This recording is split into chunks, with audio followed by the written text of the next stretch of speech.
Welcome to another In Wheel Time podcast, a 30-minute mini version of the In Wheel Time car show that airs live every Saturday morning, 8 to 11 a.m. Central. It's the In Wheel Time car talk show. Just ahead, we talk with the king of cars. Yep. Both on the track and on the sales lot, Jerry Emmons. Conrad will have This Week in Auto History if we can get a hold of him out on the West Coast. He's probably surfing this morning. Yeah, I think he is. We'll get you updated on the stories making car news this week. Howdy, along with Mike Out of This World Mars. We need more Jeff Zekin. I'm Don Armstrong. Glad you could join us for the last half hour of our program on this Saturday. It's a rainy Saturday around town. Good day to go out and talk to the Emmons Brothers about the Emmons Autoplex down there in Webster, Texas for 47 years. Good morning, sir. How are you? We're doing great. It's a rainy day in Webster, Texas. I'm sure it's raining where you are too. So we're just trying to make the best of a dreary day. Yeah, well, speaking of a great day, that auto racing that you guys do on the drag strip has been pretty darn successful here of late. We've had a pretty good run at it. Last year, obviously, was really good, winning the World Championship. And we had a really good beginning of the year. And we kind of, I don't want to say slacked off, but we just didn't have any luck. And then towards the end of the year, it kind of picked back up for us. Yeah. So we really, when you enjoy doing something, whether you have a bad outing or not, it's always a good time. But we go there more than just for the good time. We go there to win because we're just competitive that way. How was Pomona? Let's talk about Vegas. That's better. Okay. Yeah, Pomona was okay.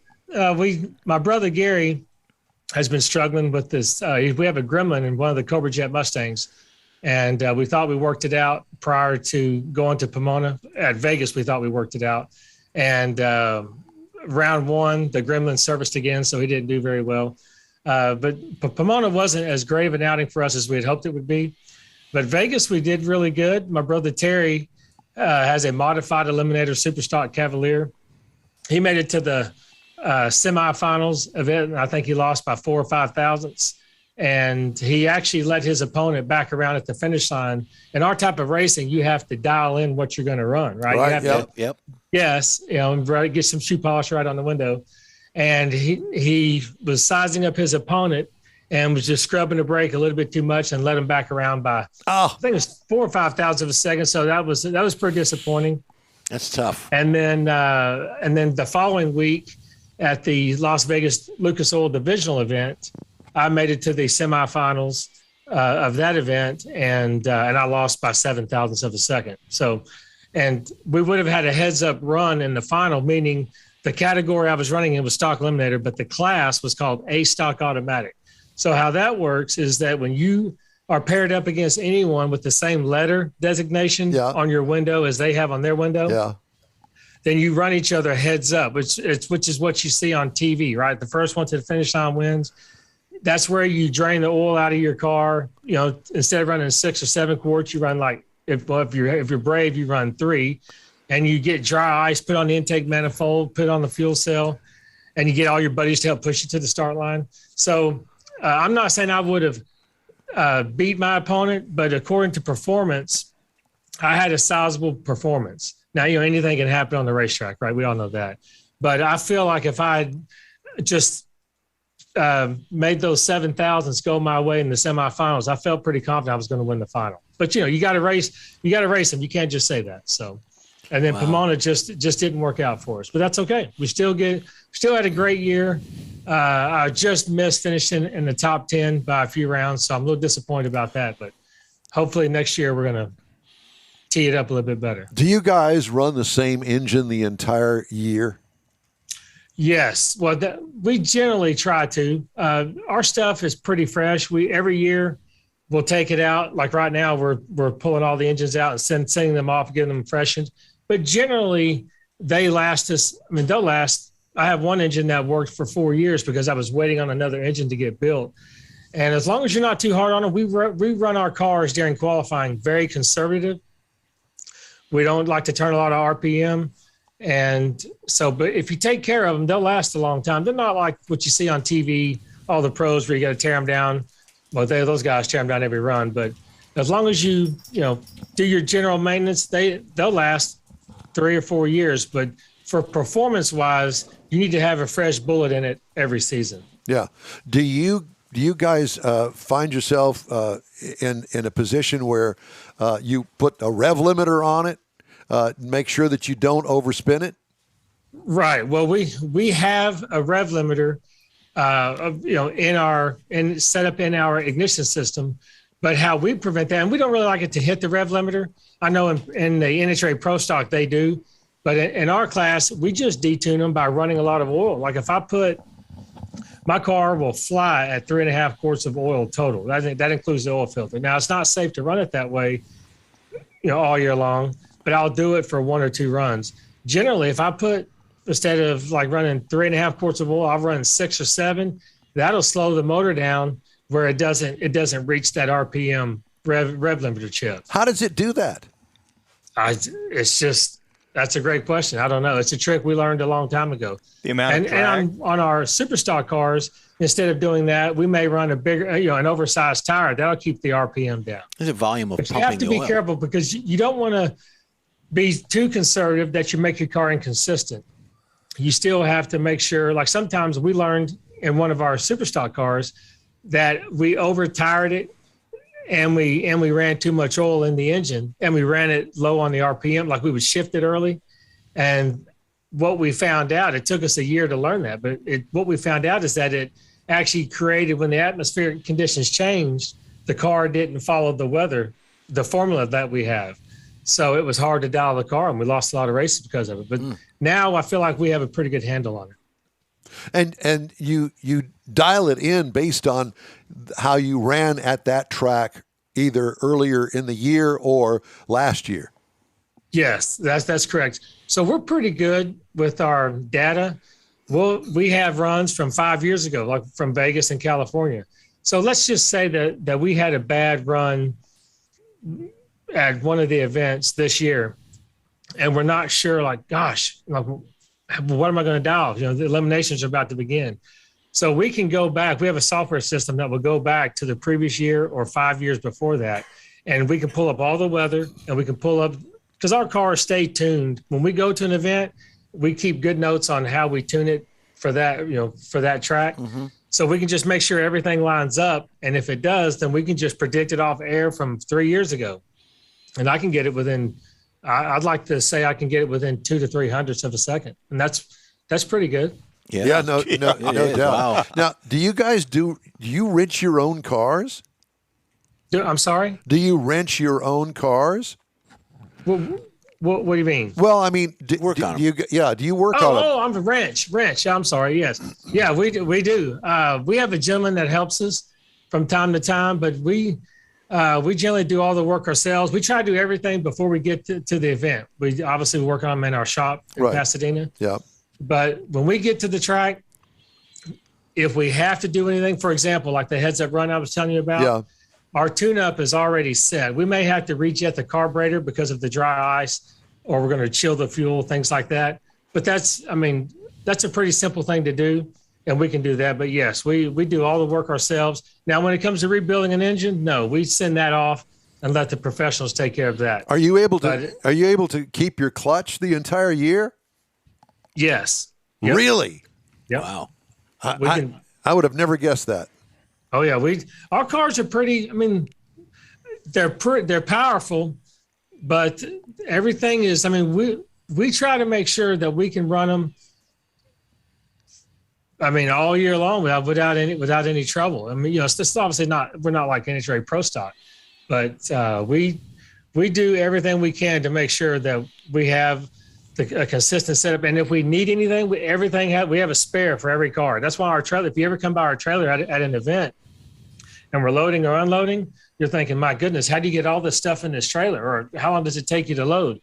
Because we have a Cobra Jet Mustang. We have a 69 Camaro, big block Chevrolet. Mm-hmm. We have 2 or 3 of those, but then we have a modified Eliminator Cavalier. So each of those take different transmissions, different carburetors, different ignitions. Well, I think the ignitions are the same, but it's amazing what we can pack in that trailer. But as long as you have the spares, you're okay. But we've never, knock on wood, we've never had to.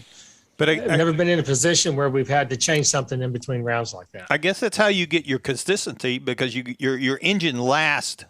You're not changing the engine every 2 or 3 events. So now you got to worry about, did we get this one tuned the same way and all that? That's 100%. That's correct. Okay. And because we're so conservative during qualifying and throughout all the rounds of eliminations, and our maintenance is pretty good. I'm proud of that. So because we do that, we don't have a lot of breakage, during eliminations. If we do, like, for example, my brother is struggling with this Cobra Jet Mustang. We're having a gremlin with it. So it's electrical, right? So it's not like it's mechanical, right? It's not like it's transmission going out or the blower's bad, the supercharger or the transmission. It's just something that just created all of a sudden. It was fine when we put it up last year, and this year it's right out of the box. It's been a problem. Are you sure you don't have that engineered by the in-wheel time electrical team? Yeah, because we have that problem all the time. I've got a couple of questions. Sure. One, I need a Wally behind me, so that's the goal, to get a Wally back here. And we'll put it on display for you if Yes. you'd like to loan it to us. And you got it. All right. How is the car business? That's a great question. So I'm sure if you guys have talked to anyone else, they'll tell you it's going. Yes, we like a rocket are going opposite direction. aware of that. Yeah, and Yes. there's a lot written about it, and the used car market is tanking. And Yes. my first question to you is, okay, so you've got a lot full of cars, and some of them you've had for maybe a month on the lot, some of them not so much. But you bought that one car that's still sitting on the lot a month later, and you paid, I don't know, $20,000 for it, and today it's only worth $15,000. You just brought up a great statement. And I'm gonna give you the real hardcore truth. Tell me. You saying that just made, because we were just So my older brother Harvey stayed back. We call him Speedy. He stayed back this year while we were racing the last 2 events, and he took care of the pricing. And so when we arrived, we all had our meeting. And so just to tell you about that, right? So you buy in the market, you have to sell in that market.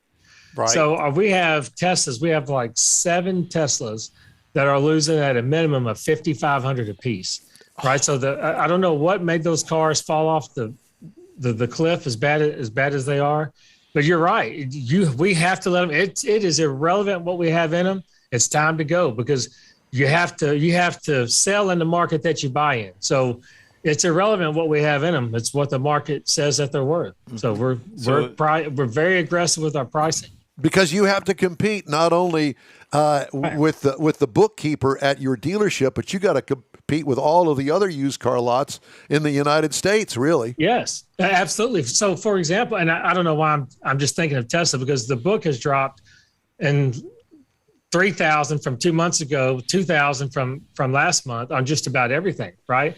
So I'm thinking of the Teslas as I'm talking to you. So those cars, every 30 days, we always check our pricing, always, right? We pride ourselves on being the lowest price within 300 miles. So when we pull what we thought we were the lowest price 30 days ago, we look up and we're like, how's that possible? This guy's $2,000 cheaper than me, or $2,500 or $5,000. So what do you got to do? We got to back that number up. So I wish we were like that. Remember that old show back and I guess I was a kid back then. We had Dukes of Hazzard on Friday nights, and after that was Dallas, right? Yep, Remember J.R. Ewing used to always drink whiskey. I wish we had a whiskey bar hidden in an office somewhere, because you need to drink something to reduce the prices that we're having to do. Yeah, I get that. I say that jokingly, but I know. But yeah, it's incredible what the used car market is. So I kind of pulled some numbers. So last year we sold 3,405 cars, right? Wow. And that was a full year. So right now we are at what are we? We're at 30. We have to sell and 3 more cars just to match that. So from last year's quarter, we are actually up almost 5%. So a little more than 4.5% from last year's quarter from this time. Yeah. So our problem is that because the interest rates have gone up, now people are coming in and they're grinding, right? So they didn't realize when people were buying cars. So when we would sell a car, it'd be, you get good credit would get 2.5%, right? So now that number is 6%. So we're losing a lot of financing because people want to go to their credit union. So that obviously hurts the back end for the dealers. Right. Now also, people coming in, they when the interest rates are at 6%, or they can get a little lower at their credit union, but they don't understand that when they bought their car 2 years ago or even a year ago, when the interest rates were a lot lower, they don't understand. So they're having trouble committing to that sale because they don't want to get in debt. And then people trying to trade in their cars that they bought a year or two ago, they're upside down. And the market dictates what you sell them for. Again, and not to sound redundant, but they don't understand why their car is worth a dramatic amount of money less and why they're so far upside down. So we have a lot of challenges we're trying to overcome. And I think John Clay Wolf said, right, if you didn't make money in the car business in 2022, then you might as well get out because you're not going to make it, because those were the good times earlier in the year and then last year as well. Where do you see things going here in the next year, Jerry? Well, I think, it's falling at a rapid pace. I don't think, it can't get any worse. I think probably in March, I think we'll be leveled off, and I think people are going to start buying again, and people are going to they're going to understand that things cost what they cost, and then car sales will kind of just drift along and actually pick back up. And, they're starting to build more and more new cars, but typically speaking, you're not in that market. But I know that the last 2 years really have been kind of an anomaly where you have kind of taken the place of many new car sales. And, sure. and I can understand that, but kind of trying to get back to where it was, which I don't think it'll ever be, I don't worry about you so much because, you've been doing this long enough to know that the market does fluctuate. But I would imagine that the used car market has now expanded to the point where it's not sustainable at the number that you have been selling the past couple of years. But like you said, you're going to fall back to something that is much more comfortable. Don't you agree? Absolutely. I completely agree with that. That's right. Yeah. And we've always, pre-pandemic, we've always had our niche of cars that we've sold, because you're always going to have the people that don't want to go buy new. They don't want to be in debt for that, 5 to 7 years, whatever they're going to buy that new car. You're always going to have someone that wants $25,000 car because that's what they can afford. That's what they're going to budget for. So I think as long as we stick to what we know, we're not worried. It's obviously with the inventory that we have, we just have to right that ship. We just got to get rid of what we have and buy in the new market. And I think, as the months go along, we're going to be okay. But we're going to stick to what we know. And I've said this before on previous shows. We sell that $25,000 car and back sells great, but it's hard to find that, right? It's hard to find it. We just sold a 2007 Toyota Sienna van. Loaded up. It had like 89,000 miles, close to 100,000 miles, but it was clean, well kept. It was a trade-in, and it didn't stay on the lot. I think it sold in 3 days, and it sold for a little bit more than the retail book value. But the price point was so attractive. You're always going to have that buyer. You're always going to have that buyer that has $12,000 to $15,000 in cash that wants to buy that rather than go buy, a 5-year payment to a brand new van. Right. You're always going to have that. Well, if that was maintained, as you said, very well over the 89,000 miles, it's still got a good 70,000 miles left in it. Yeah, that's a steal. Oh, absolutely. Yeah. And David Ainsley's got one of those from Jerry. Yep, Absolutely. that's right. Oh yeah, that's right. Yeah. It's always great to talk to you. And I guess you're home for a while because drag racing doesn't start till in February. That's right. For us, it starts late February for our first Lucas Oil divisional race. Now, we're still waiting to hear back from our sponsor, Lucas Oil Products. They've done a lot of cutbacks with their sponsorship program. So we generally know around December the 15th if we're connected with them again for another season. So we're crossing our fingers for that. I just wanted to make a note. How about Stan Holt? I don't know if you guys have talked to him with Lupe Tortilla. He made it down to the final 8 cars in Pomona, California. 8 cars. So that's pretty impressive. Stan was having a really good time. Mm-hmm. They did a really good job in Vegas at the Las Vegas National event. The gentleman that helps him, J. Rod Grenier. Yep. He's like the right-hand man, helps him work on all the cars. And he was the runner-up in the competition eliminator and drove a really good race. I mean, you can't be mad. He did a great job. Just came up, I think, 11 thousandths short in the final. But what was really cool is that the gentleman that he ran was a guy by the name of Jeff Taylor. He's been doing it for a long time. And doing so, by losing to Jeff Taylor, that gave him his 50th national event win, which is a pretty impressive feat in the NHRA Sportsman drag racing world. So that was kind of cool. Wow. But Lupe Tortilla had a great season, man. Sheila was driving really good. She needed just a little bit of luck. But Stan getting down to 8 cars in Pomona, we were really happy to see that. And I like the name of her car, too, Chick with a Stick. That's it. Oh, yeah. Yeah. So what are you going to do with all this time on your hands till February? We have a lot of work to get done. We have 2 cars, the 6.9 Camaros that have the roll bar, it has a 6-point roll bar in it. We're going to put a roll cage in it because if you go in the 9s, which our cars are capable of doing it, but we have it detuned so they don't do that.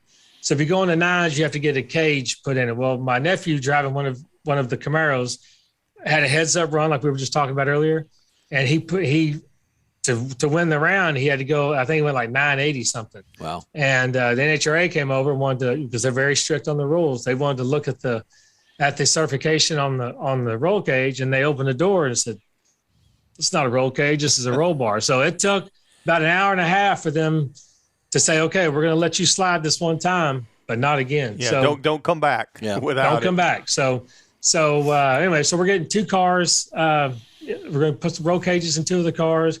We're pulling motors out of 3 of them, and just do a lot of general maintenance. But trust me, that time gets eaten away pretty quick. So yeah, I'm sure we'll be loading up the last car the day before the event. Jerry, it's a pleasure to talk to you, man. Happy Thanksgiving. Thanks so much for joining us today.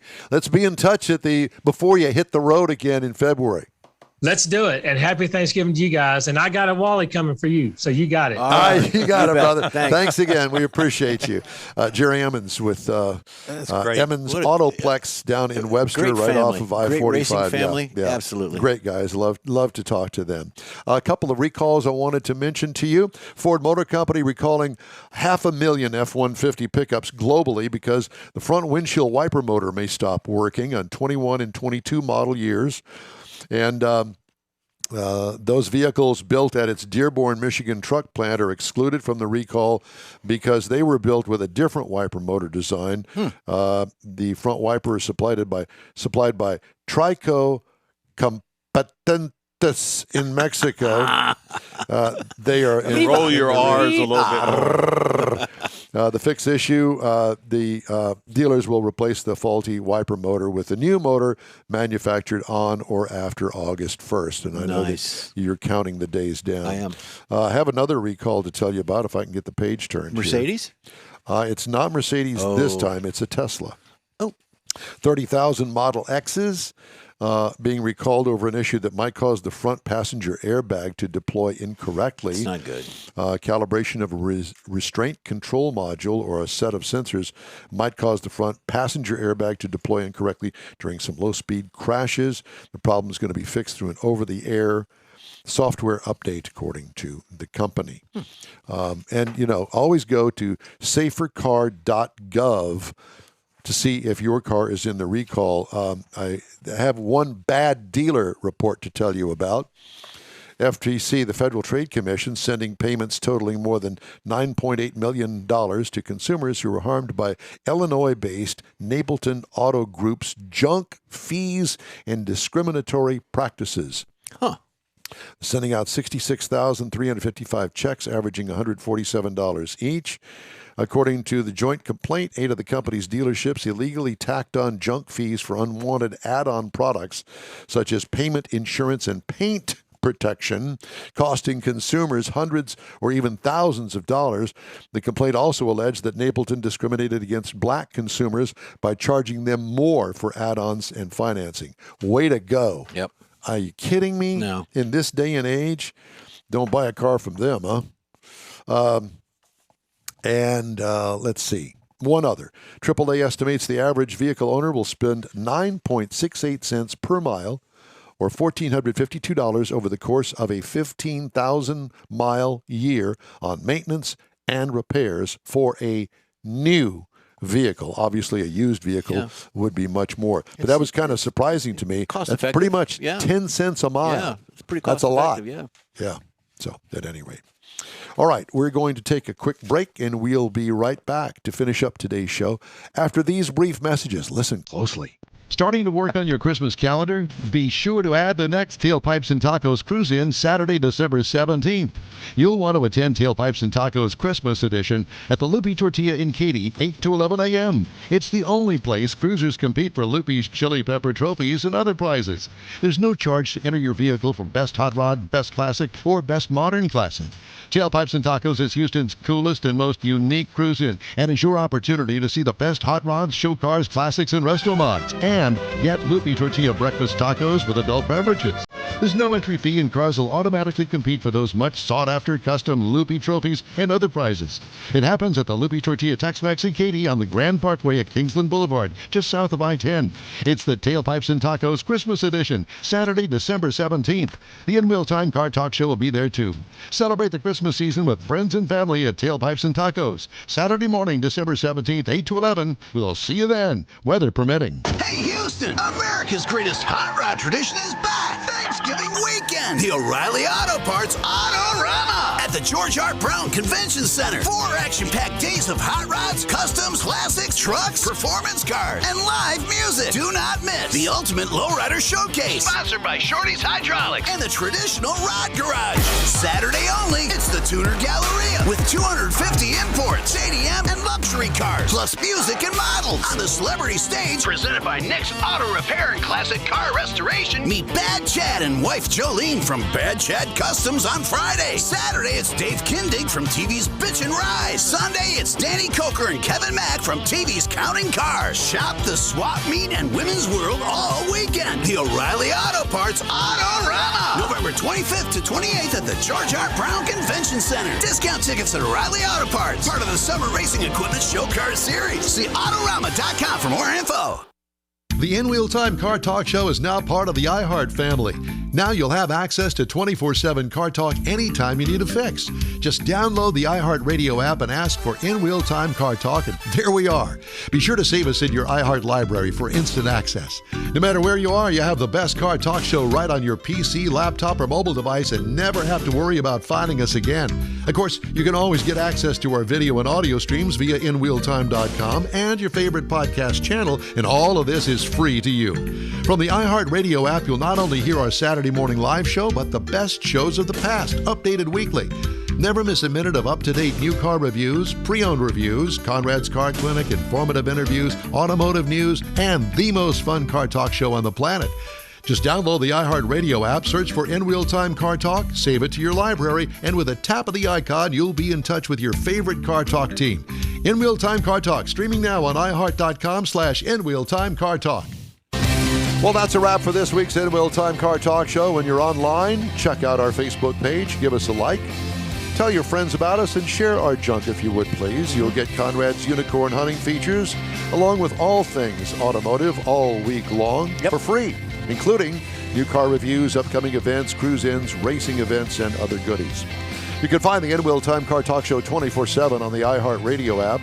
In Wheel Time can also be heard and seen live on Facebook, YouTube, and InWheelTime.com every Saturday, 8 to 11 Central. 30-minute podcasts are available from your favorite podcast provider 7 days a week. The in-wheel time chief engineer is David Ainsley. Our marketing advertising manager and video technical director is We Need More Jeff Zekin. For booking agents and podcast editor Mike Mars and Mr. Know-It-All, his royalty, King Conrad DeLong, I'm Don Armstrong. Today's In-Wheel Time Car Talk Show is produced by Dill Weed.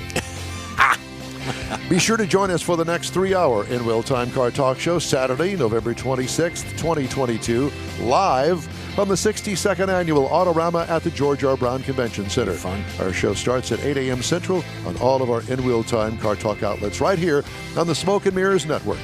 Have a great, safe weekend. Stop by and say hello when you're at Autorama. We'll see you then.